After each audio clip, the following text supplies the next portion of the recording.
After many years of playing it on and off and not knowing what to make of it, the time has come to finally talk about Elite Dangerous. However, most of what you'll see here will be recent footage. The game has had changes over the years, and some of the old footage is different. Excuse me, boy, but you violated the NAMP. So we'll move past all of that and talk about the game as it is now. That will include the Horizons expansion. Usually I try to talk about the base game and the expansion separately, but this time it's so integrated that I don't know how to do it separately. It'll be easier than picking apart what's and what. So let's get started. Elite Dangerous is a space sim set about 1300 years in the future. In this future, killing the innocent is okay as long as you pay a fine, and killing the less innocent or evil fine debtors gets you the money. You don't have to shoot people in the face because there are a lot of other things to do, and there is literally a lot of space to do it, because the game takes place in a 1-to-1 scale of our galaxy. So if you want, you could go and visit any of the game's 400 billion star systems. According to the developers last April, the player base has mapped out about 0.036% of the galaxy. So if you're worried about not finding new things, there's still about 50,000 years or so to go. This universe is run by their server, so there's no offline mode. However, playing solo or in the MMO universe with other players will still affect the same galaxy. We'll talk more about that in a bit. For now, I want to focus on the presentation. Because visually, Elite looks great. It's hard to believe it came out back in 2014. The lighting, reflection, and shadows are really impressive. Seeing a star glare off your cockpit and shadows move across your dashboard is one thing. Seeing it happen across an entire planet's ice ring is quite another. Whether it's space phenomena, something man-made, or a little bit of both, their realism approach makes it all interesting to look at. This goes doubly for all the ships in the game. They've added a bunch over the years, so there's a large amount of variety. These ships are also hugely customizable. There are paint schemes, dashboard items, weapon colors, it really just goes on. Same goes for your rover or character if you want to make a space darkside fill or something. These are microtransactions, and unfortunately I think they fall on the steeper side. The good news is currently, they're the only thing you could buy with money, no gameplay advantages. And you can earn the currency just by playing the game and never have to pay anything. But there is a weekly cap on it, so it might still take you a month just to get a paint skin. It is nice to have the option of just playing the game to get them, because most games don't do that now. It's a long lost fight. I guess this is fine. Beyond that, the level of detail these ships have is insane. These are the most detailed and gorgeous ships I've seen in a released game. Released game, don't you start! I wonder what year that joke will actually age in. Anyway, ships are cool, space is weird, and planets are planets. The visuals set a really high bar, but here's the thing. The game sounds even better. 4, 3, 2, 1,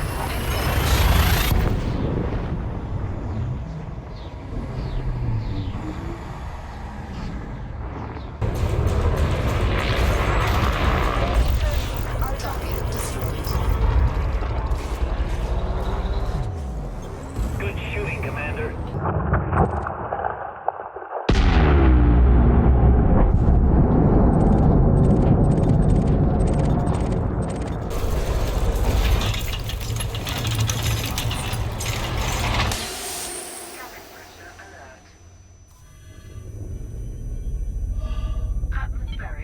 This is one of the best sounding games I've ever played. The quality of the sound, the variety, the mixing of it, it's all just perfect. Like Italian chef kiss. Mwah! It has to be heard to be believed. Ships can range from sounding like a World War II biplane to just Star Wars. The menus have a shuddering sound that remind me of Alien.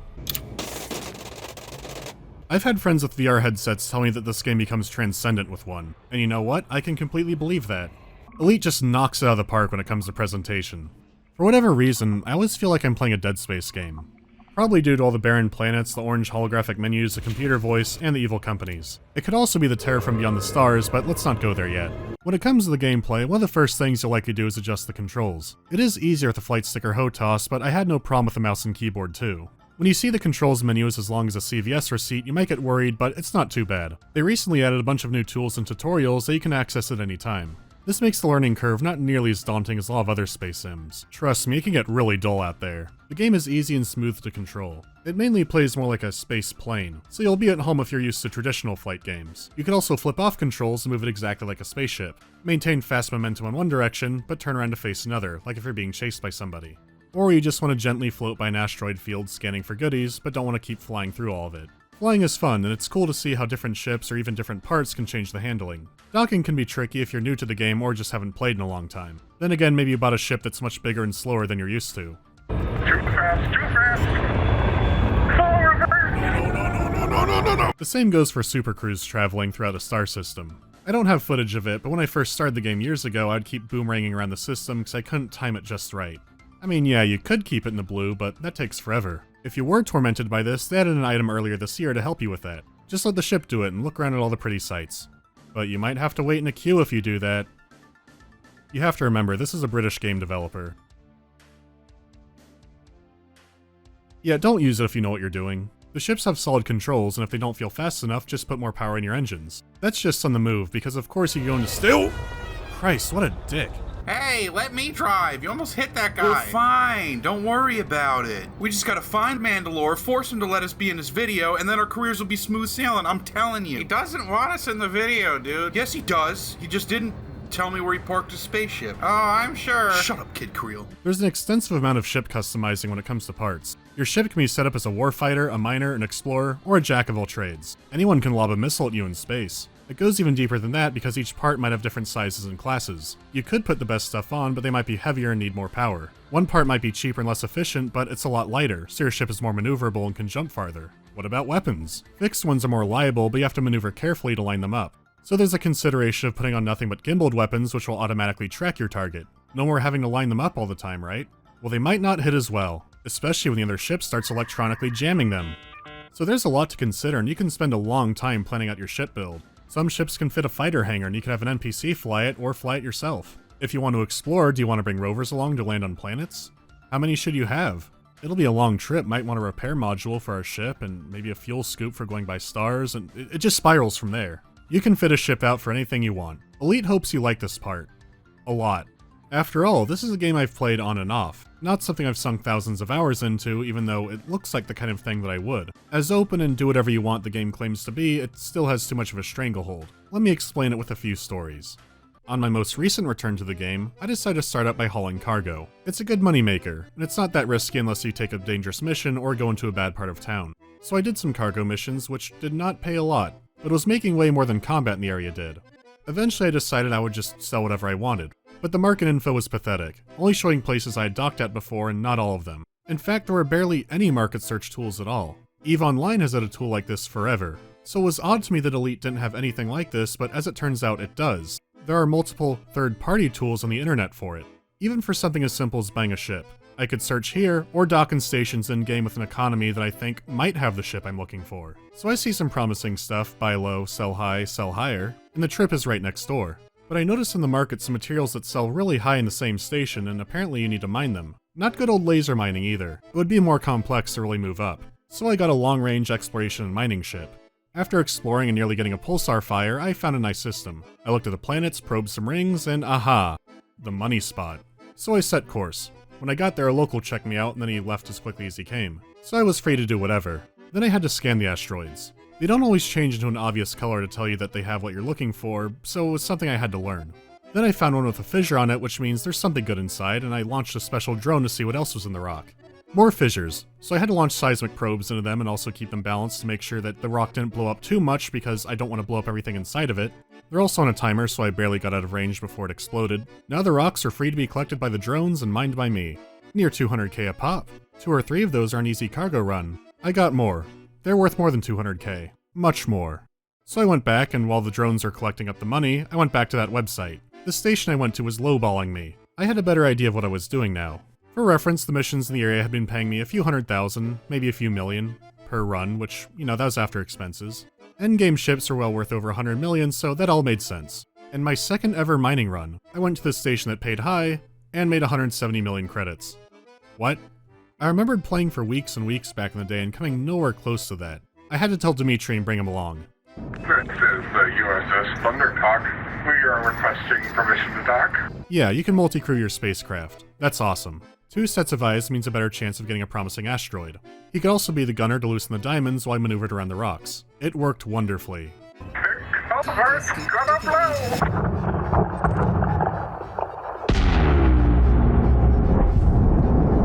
So then we returned back to station ready to get rich again. To test it, I only sold some. The game decided he earned 5% of my income. There's no give money button. Okay, where do I start? Elite has a huge galaxy with all these factions, but how different are they? It's good to see you, Commander. Please enjoy your stay at this facility. Access approved. Make your way to landing pad 1-3. Permission granted to come inside me. Okay, Commander. Your assigned landing pad is number 3-5. When the universe is this big, a lot will have to be procedural. In fact, most is procedural. All the missions and writing, it's essentially Cleverbot. Names change, locations flip, but it becomes horribly familiar and quick. Sometimes developers can hide this, but this is so blatant that there's no hiding it. In order to complete your mission, you must choose a reward. It'll be money or a material I need because who cares about the station? Go ahead and cross the universe, it'll be the same thing. There's conflict across the universe, systems change hands, you could pledge your loyalty to any of them. And it doesn't matter. You can look at the huge map showing the giant three powers fighting for control, and I just think of the one from 1984. It doesn't matter who wins, it'll just be the same thing. This is a big hurdle to investment because they rule the galaxy. They create all the ship parts, they create all the spaceships. That's really what it decides, where you can buy things, where you can sell things. Most stuff will be accepted everywhere, but there are some exceptions. I know a lot of missions in an MMO will have like some fluff text that someone skips through, but you can still read that if you want. It might be a little different depending on the faction, might talk about some stuff going on in the world and not just say go collect 5 leaves or whatever it is. This is nothing. The economy is improved for the big ball of nothing. Rank up and you can fly one of our ships and that's it. Now let me be fair, EVE Online is also weaker here. But faction wars unlock all sorts of things beyond just ships. Even missions, which I think are some of the weakest parts in that game, still look like they're written by a human being. Even follow-up missions aren't just random. You have tools to find the missions that they really put effort into the story. But EVE is built around player interaction, so this is all just background stuff really. In Elite Dangerous, you're the background. If everyone stopped playing Elite right now, the wars would continue, systems would still change hands, and everything would be very business as usual. If everyone trickled out of EVE until it was empty, any day now honestly, the markets would just have NPC things and the player structures would be gone and it's just like no one was ever here. That's the world of this game. You can fly a spaceship with multiple friends, but you can't decide how much money to split. We'll figure that out for you, don't break the simulation. Well, he got his fair split, I just had to go up to him and tediously jettison out my cargo for him to scoop up. That alone is really a microcosm of my issues with it. Whenever I hear a story about some player doing something nuts in Elite Dangerous, it's usually in spite of the game's mechanics. For example, let's say 3 powers are fighting in a community event, and each side has to bring a certain amount of materials to a station. The group might organize a blockade and do protection runs, all this neat stuff to fight other players, but then the winner ends up being a completely different faction. The ones who went all solo and didn't have to deal with any of that, and just ferried all their stuff over with no problem.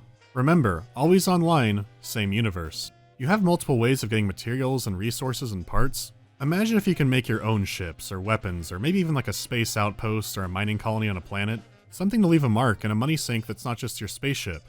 What if you put out missions for other players to bring you materials? Build something together instead of for whoever this is. Your imagination can really run wild from here. But this is a game with no give friend money button. That's where we are.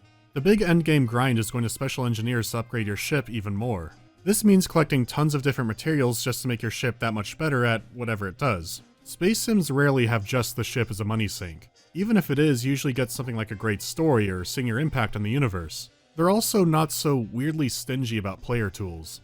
I mean, imagine Mountain Blade, but you can only upgrade your character. You can't invest in your own enterprises or overthrow an area for yourself. You can't conspire with NPCs or have your army of underlings. It's not that bad, but it came to mind.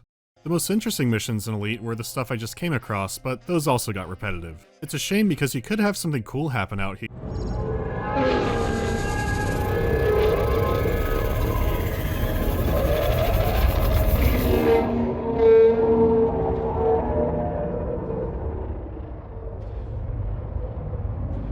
I have another story.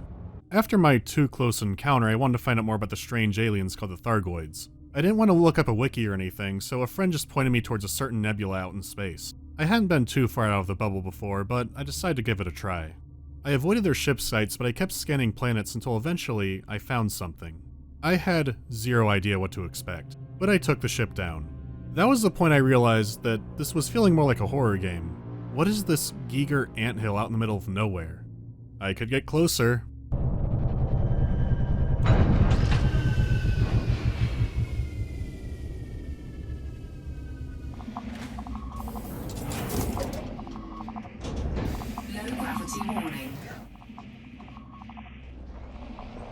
And off I went.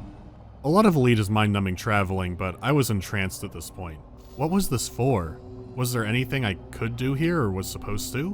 When I moved down the ridge and saw something moving, it was genuinely scary but also like an actual discovery. The map showed another player had scanned this place out, but did he actually land down here? I don't know. What are these things? Wait, that one's coming towards me.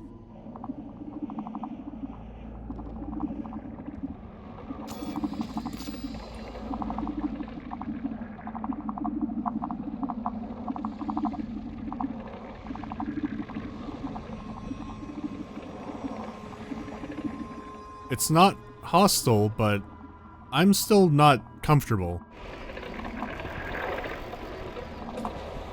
I thought they might be tending to the strange organic structures outside the big anthill, but I don't know. I ended up breaking one and collecting materials that I hadn't seen before. These things are like farmers, I guess. I had no clue. I scanned what I could and got ready to get out. But what were behind the doors? Would they like open up somehow if I made them mad? Well, they had free stuff lying around, so I grabbed that up to bring it on the ship.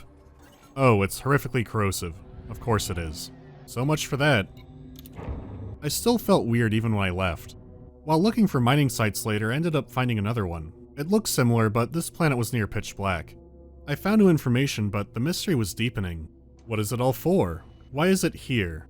Once again, the planet was marked, but was I the first one to land here? Could I be the only person to have ever come? But then I realized that someone left all their garbage from a Melty Blood tournament here, so I guess not.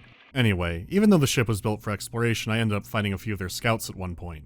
It was then I learned that their special breed of acid was also on their weapons, and I nearly died from the fight until I flew by a sun to burn it off. So that was a rough fight. When I reached one of the few stations out here fully aware of the alien threat, it had all the same missions as the other stations. But I was back on the trail of something. I decided to brave one of the more dangerous signals I saw. I figured out that if I jettisoned some of the material I found in their worlds, that they would usually be okay with me. I just hadn't gone to their territory to try this.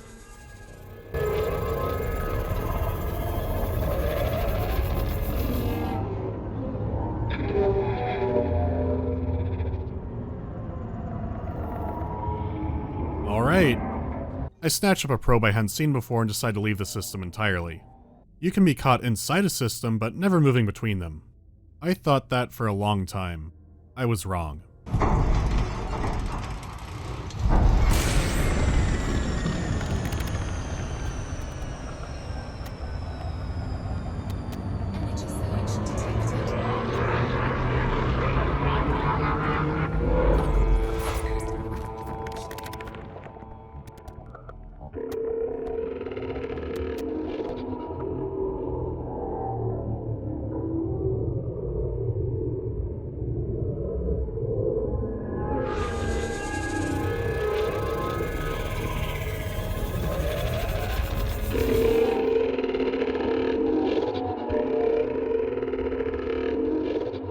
I later learned that I had fulfilled basically every criteria for them to murder me, but they didn't. Did I get points with them for sharing resources? Was I just lucky? I have no idea.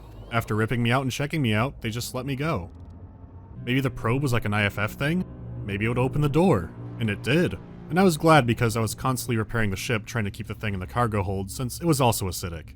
One of the missions I did pick up was to find 4 rare pieces of their technology which were inside the base. I didn't know if I could even bring it back that far with the acid and all of that, but I picked it up anyway. The aliens feel genuinely alien, and for my issues with it, I don't know if they would be as effective if it wasn't for the scale the game has. I still think players desperately need more tools and some additional money sink areas. You can do interesting things with the scale of this game as a backdrop to it. This ended up being anticlimactic, and I eventually found out that I didn't have everything I needed to make something happen. Still, the game became captivating from this for a while. I was excited to see just how far I can go in it. As for how lucrative it was, the alien mission only paid $2 million, the price of a single rock I would find out in the field. The alien stuff I found is mainly used for just killing aliens, and apparently whatever's been going on with them has been stagnant for a few years now. Apparently I was supposed to shoot all the aliens, so I'm a big dummy. Man, Elite dangerous. Even now I still get the early access feeling playing this game. I always think, wow, it has so much potential. Don't get me wrong, it's on sale for $7 right now, and that's well worth it. If you like relaxed trucking games, then it's also a perfect game for that. All the combat and exploration mechanics are fun, but it's just everything else around it. There are so many moments of greatness in it, but there's so much nothing. I guess it's hard because I want to like this game a lot more than I do. I still like to play it in bursts every so often. I'll keep an eye on it, I'll keep seeing what the Yamik says about it, because I know I'll be playing it again, and I know that they're adding carriers in the near future, and that could be a start of something really great. If you like the genre, you might love this game. I just can't get that into it for now. This game could have a great future. As for Eve, it's not looking so good. But that's another story. There'll be some alien shooting games to make up for the lack of it here. I'll see you then.